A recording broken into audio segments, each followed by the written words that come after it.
Greetings loyal subscribers and honoured guests. Welcome back to RetroGrade, the show where I take a brief look at various retro games and give them a rating at the end. You can expect a lot more of these over the next few months. I have made a list of the games I would like to cover and it's quite extensive.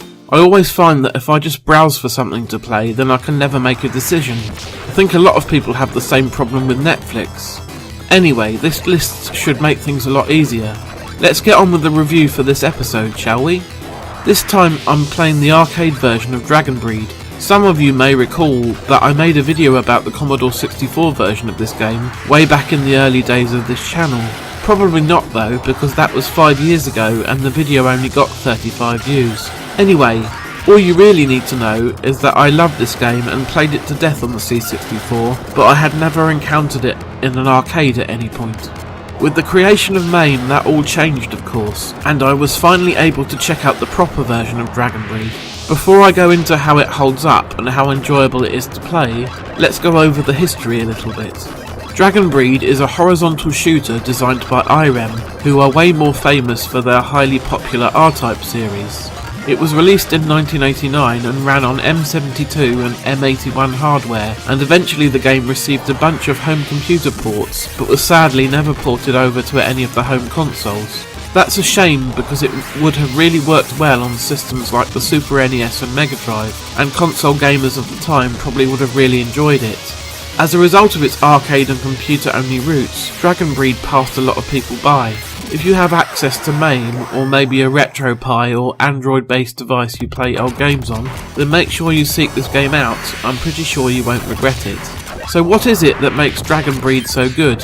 Well, firstly, just take a look at those graphics. The huge, well-detailed sprites and gorgeous backgrounds do a fantastic job of transporting the player to another world, where kings flew in battle on dragons and took on hordes of horrible creatures set on covering the land in darkness. In terms of game design as well, RetroGrade is every bit a match of the R-Type series. It wouldn't surprise me if a lot of the same staff worked on both games, though those details have sadly been lost to time. While it may appear that your dragon, named Bahamoot, is a huge target, in fact only the rider, King Kayus, is at risk from enemies and bullets. This becomes a huge gameplay element because you can use the tail of Bahamoot to protect Kayus and kill enemies, something you will probably find yourself doing a lot.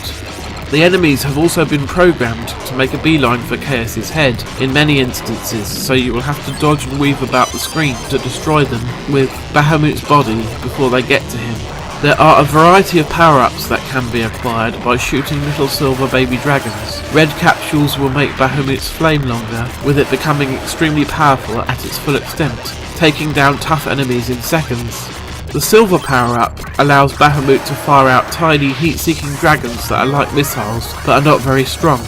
The most useful power-up of all in my opinion is the orange one. Once you have this, if you flick the joystick down and up quickly, then Bahamoot will wrap his tail around himself, protecting the king. Because of the swarming nature of the enemies, especially on stage 2, this ability becomes almost essential. Stage 3 of RetroGrade feels like a homage to R-Type with draconic versions of the famous Dreadnought. These huge dragons are covered in spikes which fire out projectiles at regular intervals and are quite hard to reach with your standard weaponry. By using the orange power-up though, you can protect Kayus from the spikes and destroy them at the same time, which also damages the Dreadnought dragons. While this ability is incredibly useful, it doesn't make RetroGrade an easy game. On the contrary, this arcade version can be particularly difficult due to the fiendish nature of the enemies and the sheer volume of them on screen. The C64 version, in contrast, was quite a bit easier due to having less enemies to worry about and running at a slower speed by necessity. This means that while I was able to complete the C64 version of the game back in the day, I haven't made it past stage 3 in the arcade version yet. Before I give my summary and score, I should also mention the music, which also helps to give the game a lot of its atmosphere. It is dark, brooding and sinister, much like the rest of the game. The people who transferred the game to the C64 did a fantastic job of recreating the soundtrack with the SID chip, and as a result the music in that version is almost better than the original. Now though, it's time to wrap things up. As I have already said, if you have never played this game before and you love shoot 'em ups, you should give this a try.